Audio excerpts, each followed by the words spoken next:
22장부터 28장까지는 이제 바울은 죄인이 된 거예요. 예루살렘에서 일어난 유대교인들의 오해와 폭행으로 인해서 이제 바울이 쇠사슬에 묶여서 천부장에 의해서 안토니아 요새로 감금되면서부터 이제 바울은 죄수 아닌 죄수의 신분이 됐습니다. 그래서 28장까지 로마로 가는 장면까지 모두가 죄수의 신분으로 어떤 삶을, 어떤 재판 과정을 겪었는지에 대해서 우리에게 알려주고 있는데, 이제 바울이 이 안토니오 요새로 끌려 들어가다가 천부장에게 나 로마 시민인데 내가 너에게 좀 부탁 좀 하자. 내가 이 청중들, 유대교인들에게 이야기할 수 있도록 시간을 좀 줄 수 있겠냐. 그렇게 하라고. 그래서 이제 바울이 부형들아, 부형들이라고 하는 것은 아버지 된 자들 또 형제 된 자들아, 이런 높임말입니다. 그래서 히브리어로 이야기를 하는데 내 이야기, 변명하는 말, 내 이야기를 좀 들어달라. 그러면서 이제 이야기가 시작되는데 2절 말씀 보면 히브리어로 이야기하니까 저놈이 히브리 말을 할 줄 아네? 그러면서 이제 소리 조용하게 이제 바울의 이야기를 듣기 시작하는 겁니다. 나 유대인이야. 나 길리기아 다소에서 태어났고 그리고 이성에서 자랐다. 예루살렘에서 성장했다는 거예요. 13살 전후에 길리기아 다소에서 오늘날의 그 터키 남부 쪽에서 태어났고 그리고 13살 전후에 예루살렘으로 유학을 왔고 당시 아주 당대의 유명한 가말리엘이라고 하는 율법학자, 최초의 랍반이라고 하는, 랍비는 선생님이고 랍반은 위대한 선생님이거든요. 랍반 아래에서 제자가 되어서 율법을 배운 사람이다.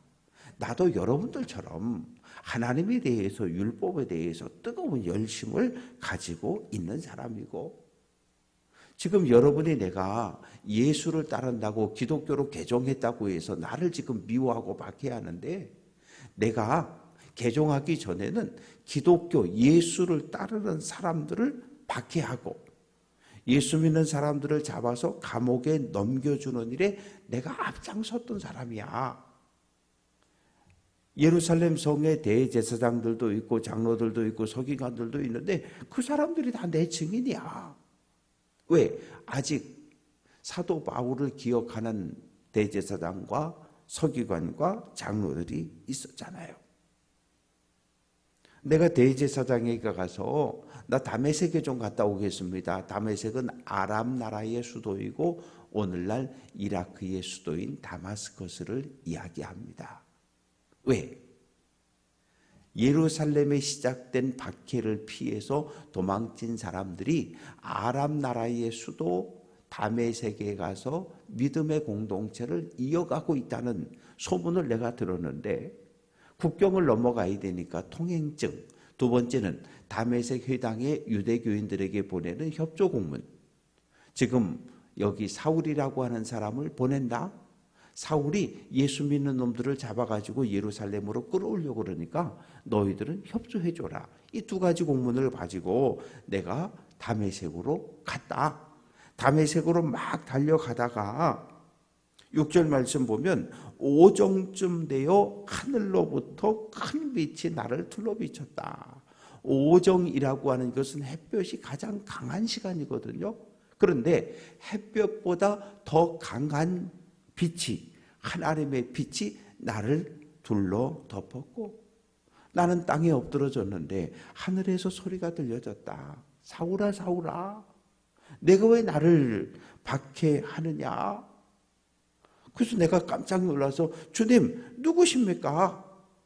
내가 질문했더니 나는 네가 박해하는 나사렛 예수야. 이 음성을 내가 들었다는 거예요. 그런데 9절 말씀 보면 나와 함께 있는 사람들이 빛은 보고 나에게 말씀하시는 하나님의 음성은 듣지 못했다고 이야기합니다. 다메섹으로 가다가 일어났던 이 사건은 바울 개인의 경험이었던 거예요. 공동체 함께 하던 모든 사람들의 경험이 아니라 바울 혼자의 경험입니다.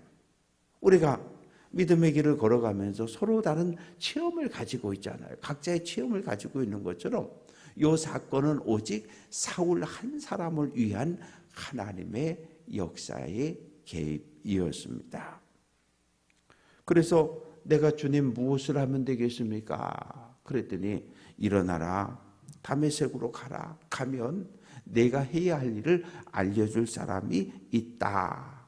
그런데 11절, 나는 그 빛의 광채로 말미암아 볼 수 없게 되었다. 그러니까 지금 예수를 대적하는 자리에서 예수 믿는 사람들을 잡으러 달려가고 있었는데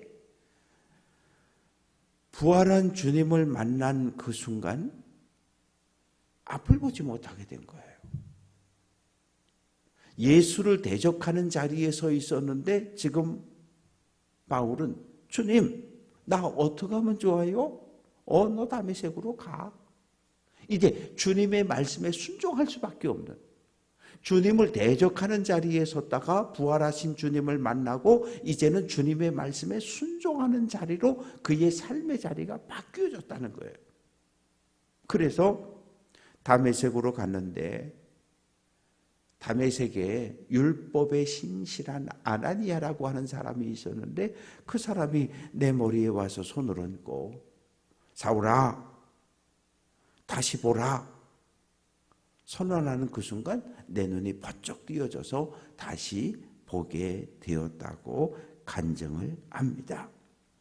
그러면서 14절 말씀 보면 우리 조상들의 하나님이 너를 택했다. 이건 아나니아 선지자의 말입니다. 우리 조상들이 하나님이 너를 택했다. 너로 하여금 하나님의 뜻을 알게 하시며 그 의인을 보게 하셨다. 여기서 의인은 예수님, 부활한 예수를 이야기하는 거예요. 지금 사울이 박해하는 예수를 이야기합니다. 그 입에서 나오는 음성을 듣게 하셨다. 이건 뭐냐 하면 강렬한 빛으로 부활한 예수가 살아있음을 보게 했고 그리고 예수를 체험하게 하셨고 그 음성을 듣게 하셨다는 거예요. 뭐 하라고? 너 증인 되라고. 그래서 15절 내가 그를 위하여 예수를 위하여 모든 사람 앞에서 내가 보고 들은 것의 증인이 되리라.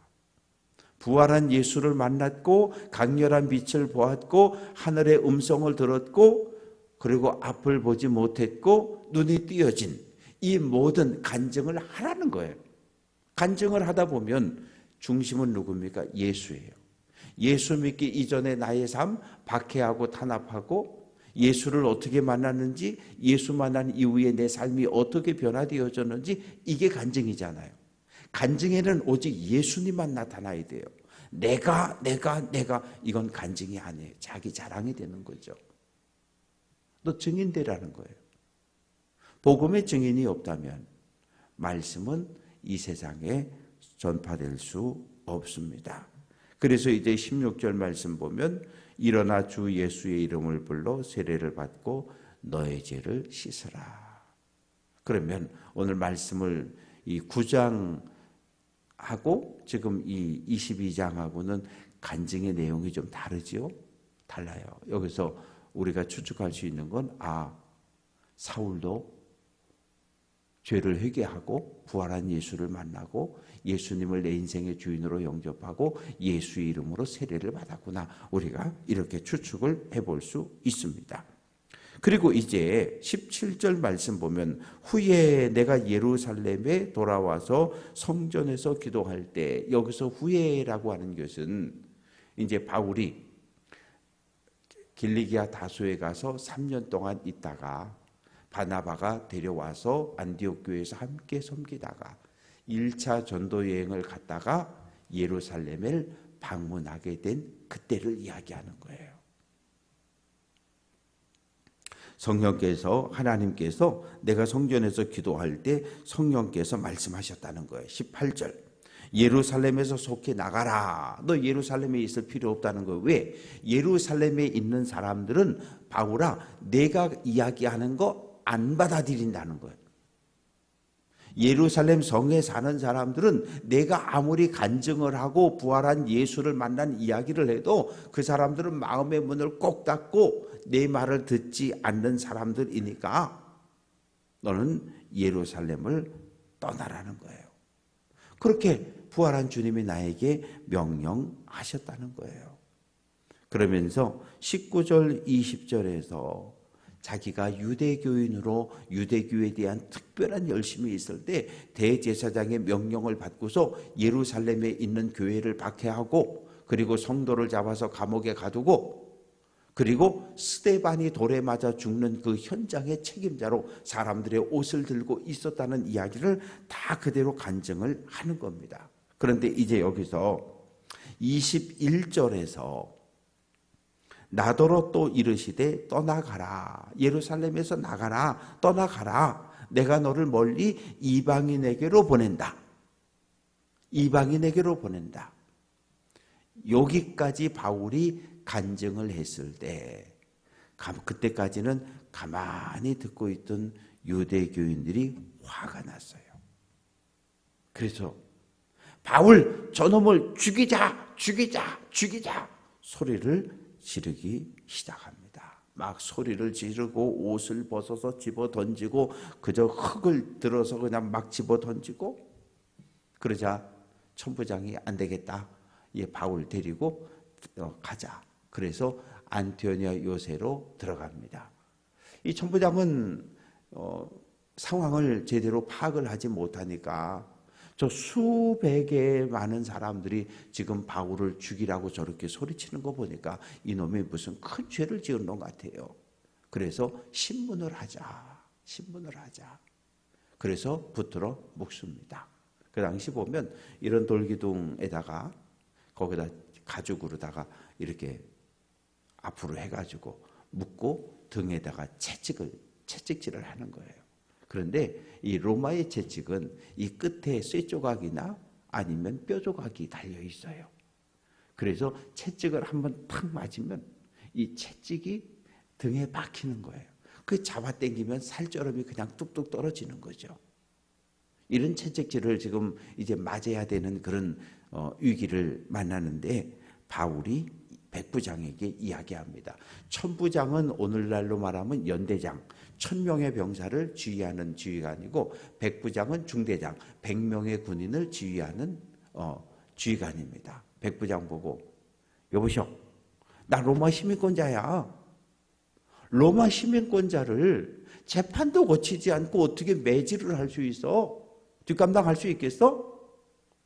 이렇게 이야기하니까 백부장이 깜짝 놀라가지고 천부장에게 달려가서 천부장님, 저놈이 로마 시민권자랍니다. 깜짝 놀라가지고 와가지고 너 로마 시민권자 맞니? 나 그렇다고.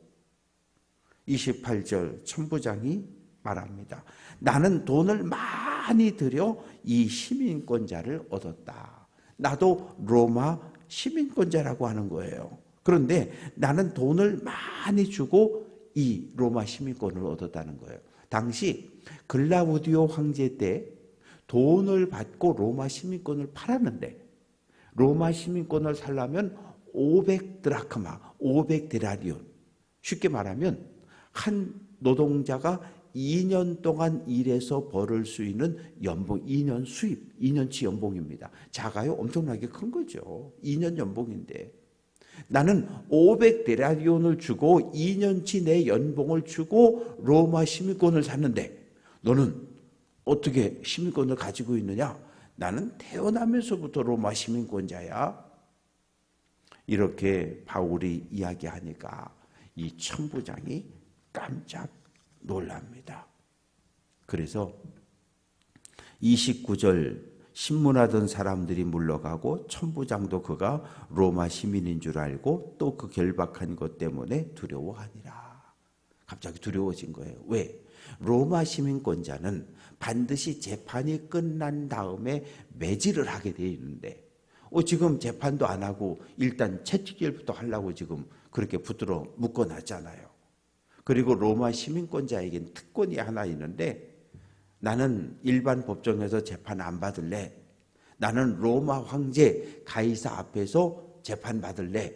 이렇게 상소를 하면 로마 황제 앞에 나아가서 재판을 받을 수 있는 권리가 로마 시민권자에게 있었어요. 천부장이 이제 어떻게 하면 좋지? 이 상황을 정리를 해야 될 텐데, 그래, 그러면 이 사울을 죽이자라고 주장하는 사람들은 모두 유대 교인들이니까 유대 교인의 제일 높은 회의 산헤드린 공회를 소집하자. 그래서 사람을 보내서 대제사장에게 산헤드린 공회를 여시오. 그러면 내가 이 사울을 데리고 가서 이 사람이 무슨 잘못을 지었는지 내가 재판을 지켜보겠소. 이렇게 해서 30절 말씀 보면 산헤드린 공회가 열려지게 되고 23장 이하에는 이 바울이 산헤드린 공회에서 재판받는 이야기가 기록이 되어져 있어요. 예수님이 산헤드린 공회에서 재판을 받았습니다. 베드로도 요한도 예수의 제자들도 산헤드린 공회에서 재판을 받았습니다. 또 누가 산헤드린 공회에서 재판을 받았습니까? 스데반도 산헤드린 공회에서 재판을 받았어요. 그리고 이제 바울도 산헤드린 공회에서 재판을 받게 되었습니다. 어찌 보면 예수를 안 믿었더라면 바울은 이런 고통과 괴로움의 시간이 없었을 텐데, 유대교인으로 그냥 살았더라면, 기독교를 박해하고 예수를 대적하는 자리에 섰더라면 편안한 삶을 살아갈 수 있었을 사람인데, 예수 믿고 난 이후에 수많은 고난을 경험하게 되는데 그 모든 고난을 기쁨으로 받아들이고 있는 것을 볼 수 있습니다. 말씀을 정리합니다. 바울은 오늘 동족들 앞에서, 유대교인들 앞에서 내가 유대교인이었는데 철저한 유대교인이었는데 내가 어쩌다가 이렇게 기독교인으로 개종하게 되었는지 그 간증을 하고 있습니다. 부활한 주님은 사울을 특별한 경험을 통해서 예수를 전하는 전도자로 세워주셨어요. 오늘 우리도 마찬가지입니다. 하나님께서 우리를 특별한 경험을 통해서 불러주셨고 우리에게 때를 얻든지 못 얻든지 복음의 증인으로 하나님의 거룩한 백성으로 살아갈 것을 우리에게 요구하고 있습니다. 오늘 한 날도 하나님의 말씀을 꼭 붙잡고 복음의 전도자로 살며 믿음의 길을 잘 달려갈 수 있는 귀한 성도들 될 수 있기를 주님의 이름으로 축원합니다.